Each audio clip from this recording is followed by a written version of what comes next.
Today I'm going to tell you about the story of this girl. This girl from a small town, a dreamer, who wanted to do very different things in life. This girl dreamt and achieved something. But the story is not about dream and accomplishments. The story is not about the achievements. The story is about the dream and reality. The story is about the perseverance. The story is about the failures and resilience. The story is about getting back with full force. A young girl from small town dreamt of becoming engineer way back in 80s, when not many women ventured into the field. In fact, where she grew up in a small town, industrial town of Chhattisgarh, which was part of Madhya Pradesh at that point of time, there were 2 or 3 women engineers among few thousands of male engineers. So after securing her seat in good reputed engineering college, she could actually pursue her dream of being a soldier. Right when she finished her engineering, the government of India opened way entry for women in armed forces. This girl again faced a setback.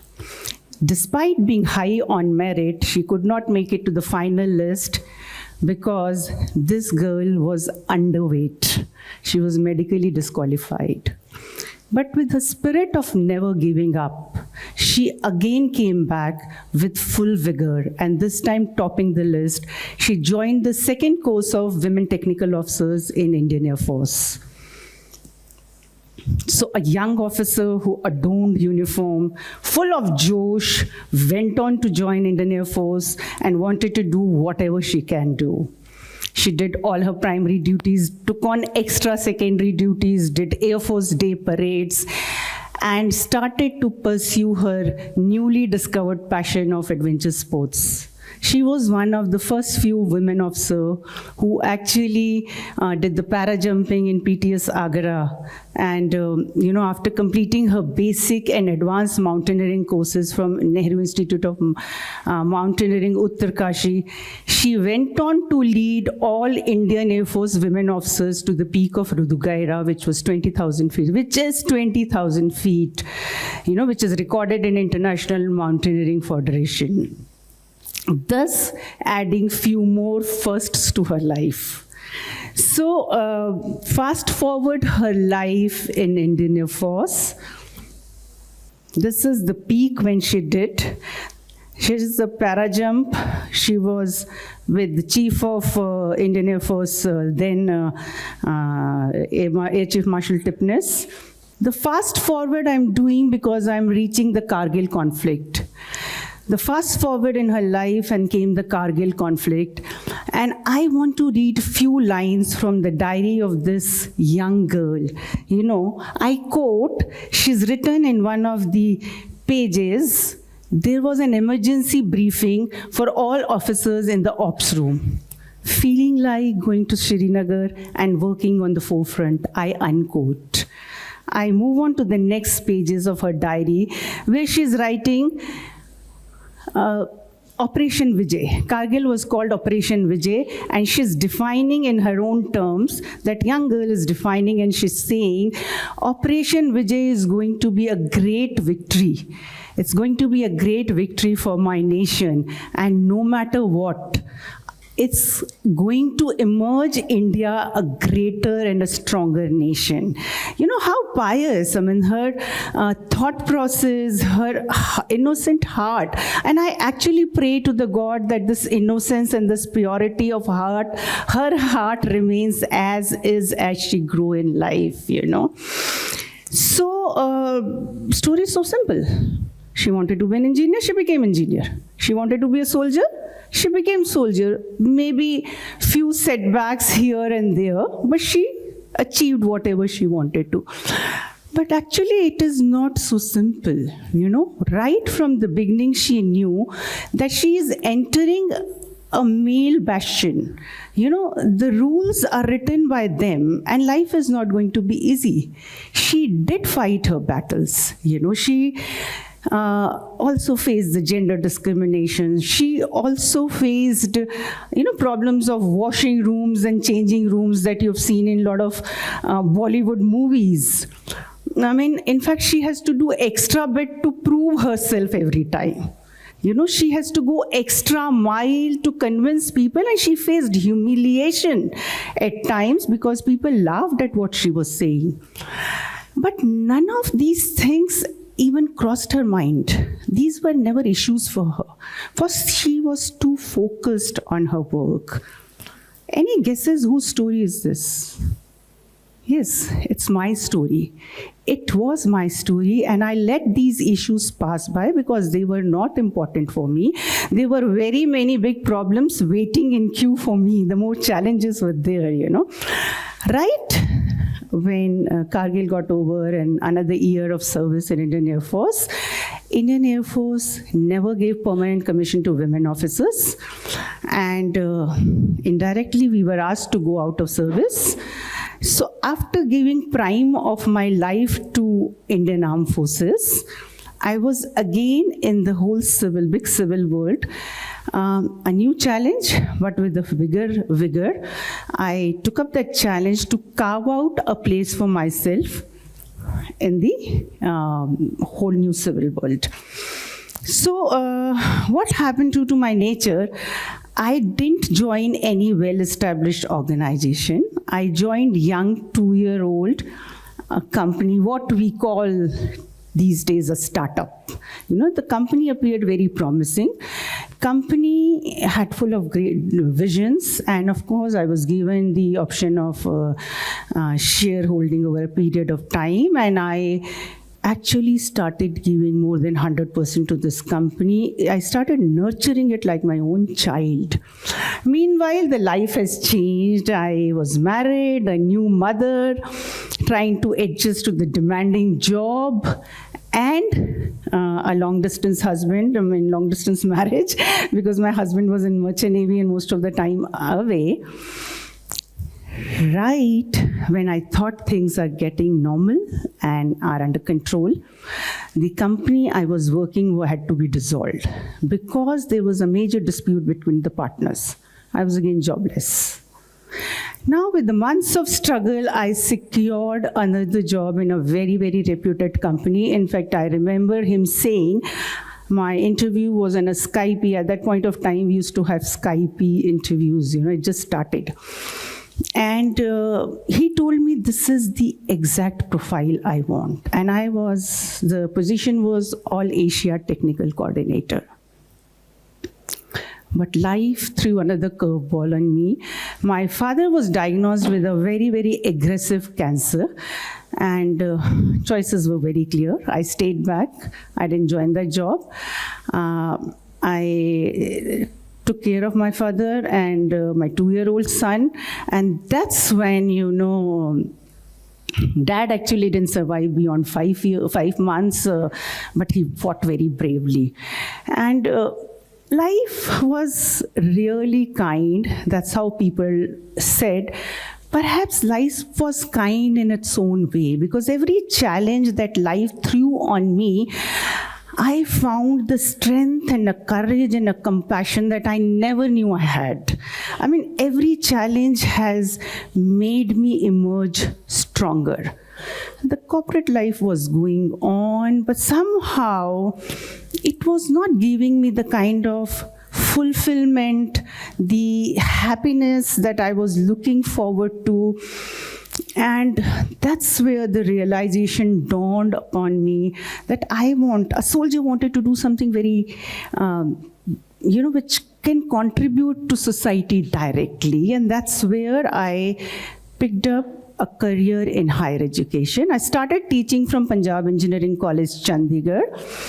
I did my PhD at the age of 45 and my LLB at the age of 54. And, I taught at many places. Now I'm teaching at University Business School, Punjab University in Chandigarh again. So it's like, life kept testing me, the challenges kept coming. But I also learned to welcome all these challenges with a smile. And the kind of hope and optimism that I carry today comes from my practice of Nichiren Buddhism and my bringing up in Indian Air Force.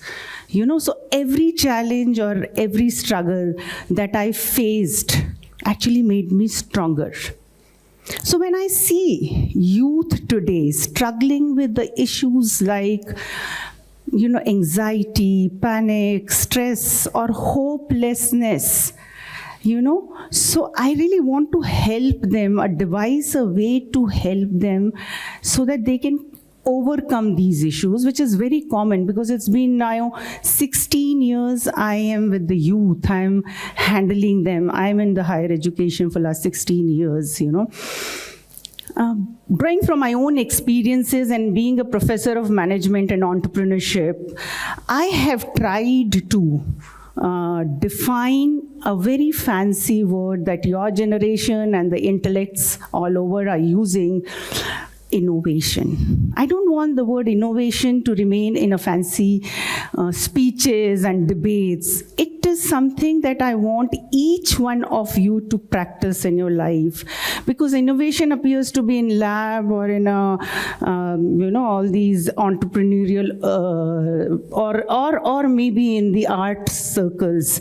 So innovation is, it's a journey into exploring something which is not unexplored, right? So what remains most unexplored till the end of our lives is our own selves. So let's explore our own selves. So it is again a theory. How do we do that? It's a journey of self-discovery.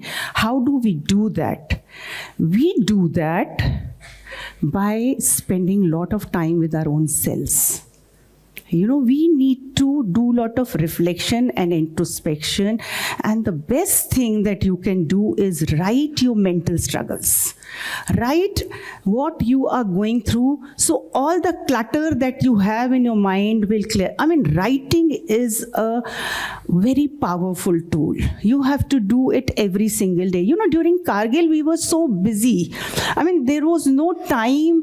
I and my roommate were not meeting. We have devised that on the mirror where we used to do our bit of, looking after our cap and all. We started writing for each other. That I have a morning shift, I'll take lunch there. She'll write that I'll come here, leave the keys there. But writing is something we never stopped during that time. You could have seen it from my own diary, So please write and discover your own self. Once you discover your own self, there'll be a lot of clarity. What is your goal going to be? What is your goal? Each one of us are very unique. And we are always competing with people outside. We can't make monkey and a fish take the same competition. Monkey stays on a tree and fishes in the water. You can't make them. Similarly, each one of us are very unique, and we will have to find our own unique capability. And once that clarity comes, you will see your productivity multiplies manyfold. So it is so important to first go on a journey of self-discovery. Innovation is perseverance. Innovation is perseverance, you may say, but that's not how we have been taught in the college or the school.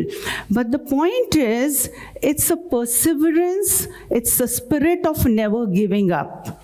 What happens every time we are going to take up some new venture or something new, Mr. Fear and Mr. Doubt will come here and say, hey, excuse me, you can't do this. Mr. Doubt will say here, please. That's when you have to tell Mr. Fear and Mr. Doubt, I am stronger than you. I am bigger than you. And how do you do that? I am again talking about having a practical things so that we can practice it every single day. We've heard about the power of brain, and we have heard about so many things. You have to train your mind. You have to every day tell your mind that no matter what, I will continue. I will achieve whatever I want to do in life. Innovation is courage.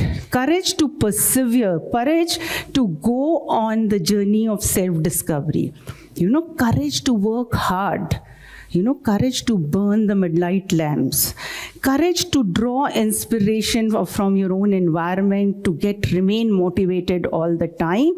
And above all, innovation is resilience. It's like getting back. It's like bouncing back. In an era where environment is changing so fast, we will have to be very resilient. We'll have to be we'll have to have our own coping styles, and we'll have to adapt to the times, how it is changing.